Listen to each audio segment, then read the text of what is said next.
Guys, after 18 months of struggle, COVID-19 pandemic, Canada has finally opened its doors once again to tourists, that is non-essential travel. Yes, you heard that right. This update came in very recently and I'm here to discuss that with you in a bit of a detail, that who can come to Canada, what are the conditions of these exemptions.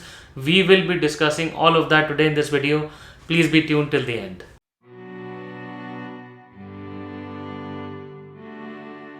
Guys, welcome back once again. My name is Sahil and I'm a regulated Canadian immigration consultant and I practice in Brampton, Ontario. My office is here.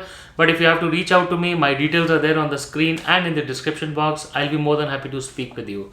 Guys, before we get started, please make sure that you hit the bell icon and the subscribe button, because we talk a lot about Canadian immigration. And if you are an aspirant of moving to Canada, then this is the channel that you must be subscribed to all the time.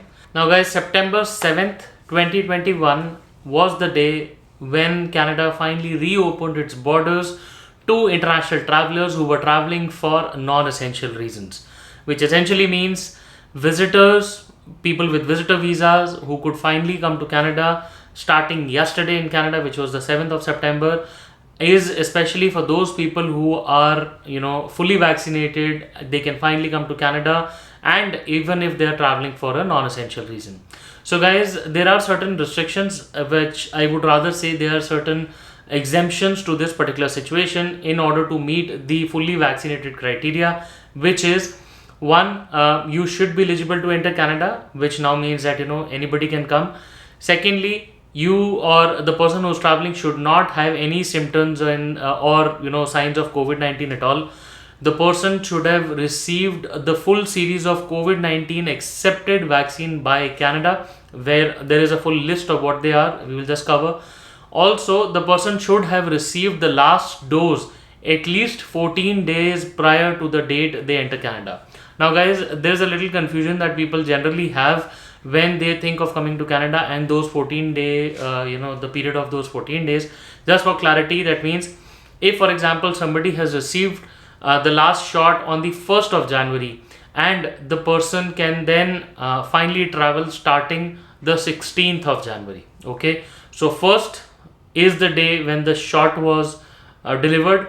The person would be allowed to enter on the 16th of January. That will be the first day the person meets this exemption. Okay, so have that in mind. The last exemption is that the person must meet all the other criteria. For example, the pre-departure test, the arrival test, and everything else that has been put in place by the Canadian government. The person should be ready to follow all of those requirements. Now guys, what are the kind of vaccines that are still allowed by the Canadian government, or what are the vaccines which are considered as the full series of vaccines? First one is Pfizer, and the second is Moderna, third is AstraZeneca, and fourth is Johnson & Johnson.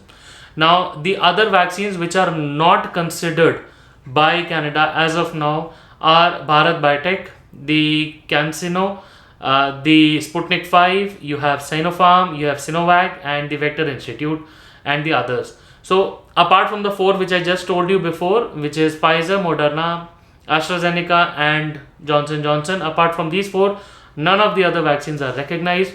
So you would need the complete series of these four, any of these four. Okay, that is how you're going to meet the requirements. In terms of meeting the other requirements, you could look at the conditions where the person has either recovered from COVID-19. Now there is a separate condition to that as well, which clearly says that even if the person has recovered from COVID-19, the person still needs a full series of an accepted COVID-19 vaccine. That is still there. So there is no exemption.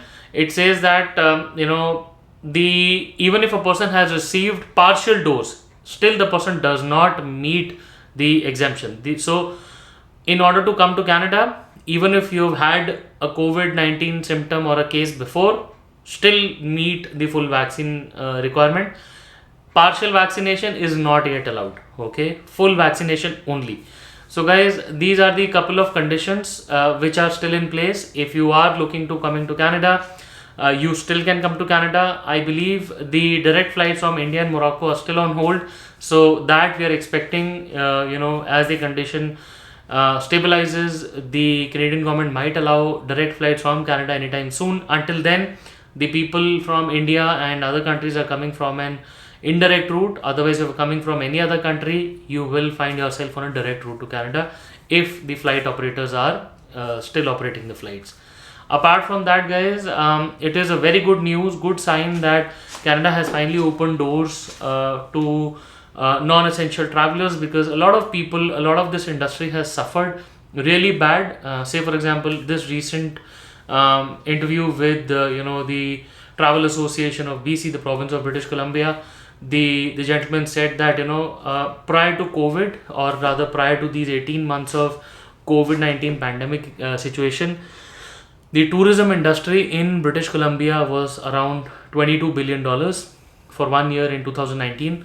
And just the last year, the industry was sitting at just below $7 billion, right? So international travelers for Canada are really important, and hence we can see that they've now been exempted and now allowed to come to Canada. So this bigger hit for the economy is really important for the policymakers to consider when they are refraining from people from coming to Canada or something like that. So yes, it's good news for everybody, and fortunately the vaccination rates in Canada have also picked up really well. So that also brings in a lot of respite to the FSW draws, the expectations of other visas getting picked up. We really hope that a good and a positive news comes across really soon, and a lot of people get their chance to come to Canada, either on temporary, permanent, as so they are applicants under. Guys, I really wish you all the best, and I really hope to see you soon in Canada. If you have to get in touch with us, please feel free to drop in a line on our number on the screen, and the details are there in the description box. Feel free to schedule a call, and I would be more than happy to speak to you. Once again, it was lovely chatting with you, and I really hope to see you soon in Canada. All the best.